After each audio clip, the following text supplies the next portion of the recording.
The three men in the Bible who never died. Number 1, Elijah. During one of Israel's worst periods, God called Elijah.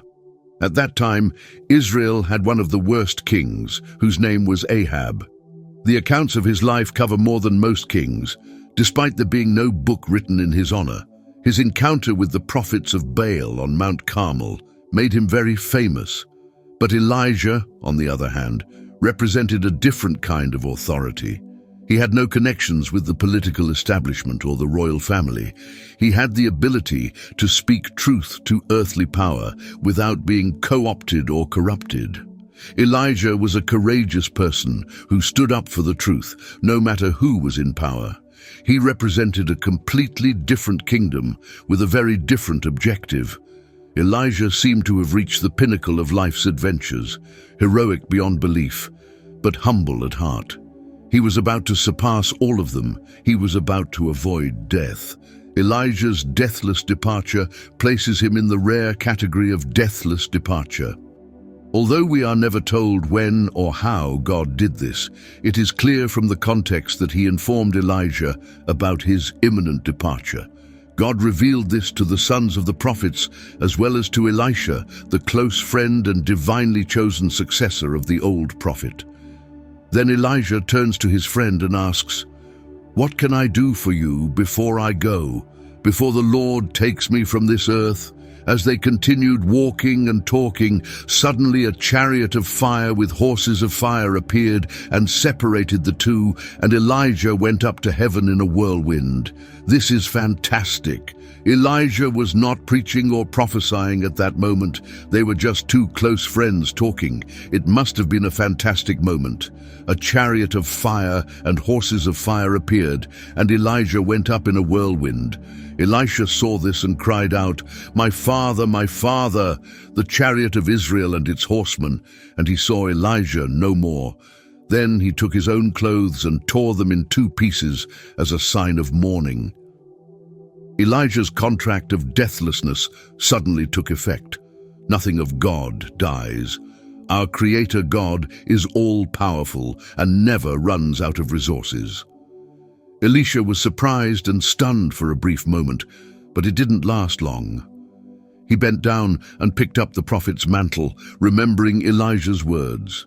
He crossed back over the Jordan, claiming that the power was now his, and began his own prophetic ministry from that point onward.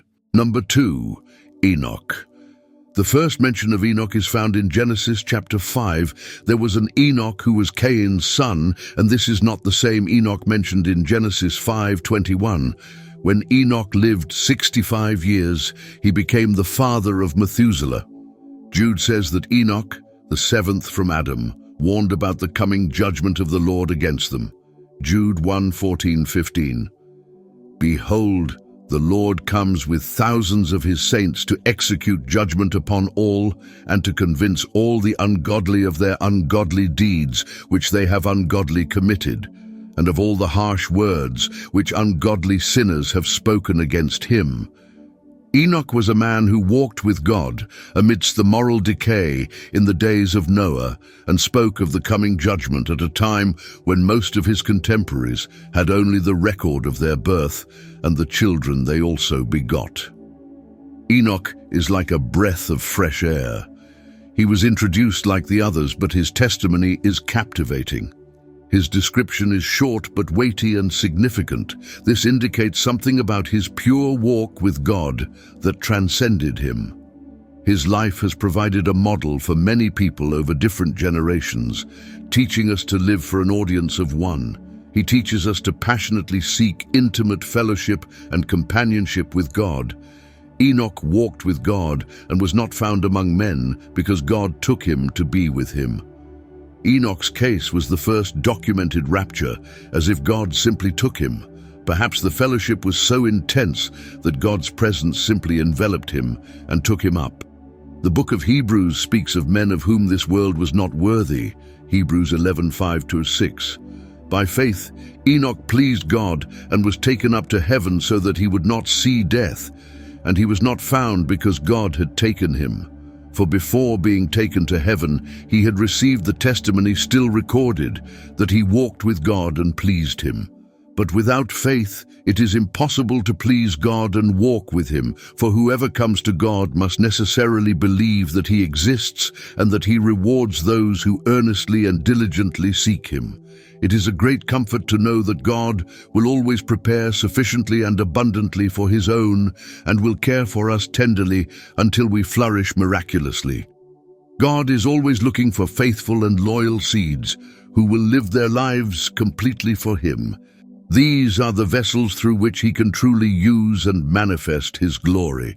According to Scripture, Enoch did not share the fate of Adam and the rest of his descendants. He did not die.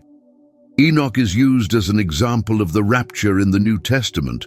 One of the purposes of Enoch's translation is to emphasize the truth of Scripture, that there is a final redemption for all of us who place our faith in the Lord. Although the vast majority of believers will physically pass through death, Enoch's example gives believers hope that they will ultimately triumph over death. Number 3, Christians in the end times. Now we are entering recorded prophecy, one that is yet to come. As it is written, although many of us, if not all of us, as we do not know the exact time of Jesus' return, will experience the pangs of death, Christians in the end times will experience a rapture. 1 Thessalonians 4:13. We want to emphasize the importance of being well informed about the fate of those who preceded us in death, so that grief does not consume them as it consumes those who do not see beyond the confines of this earthly life.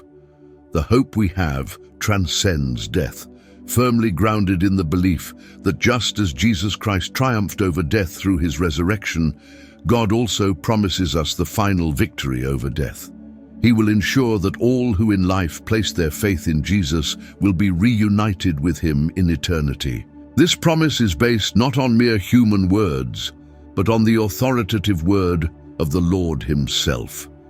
Moreover, this hope is not limited to those who have already departed, but extends to us who are still alive. According to the Holy Scriptures, those among us who remain until the second coming of the Lord will witness and participate in this glorious event. We will be transformed and taken up without experiencing death to meet the Lord in the air. This event is not a mere fantasy, but a divine promise assured by the resurrection of Jesus, who serves as the first fruits of those who sleep. Jesus' resurrection is the cornerstone of this hope. It not only demonstrated his power over death, but also sealed the promise of our own resurrection and victory over death. This historically and spiritually significant event reinforces our faith in God's faithfulness and the certainty that he will fulfill all his promises.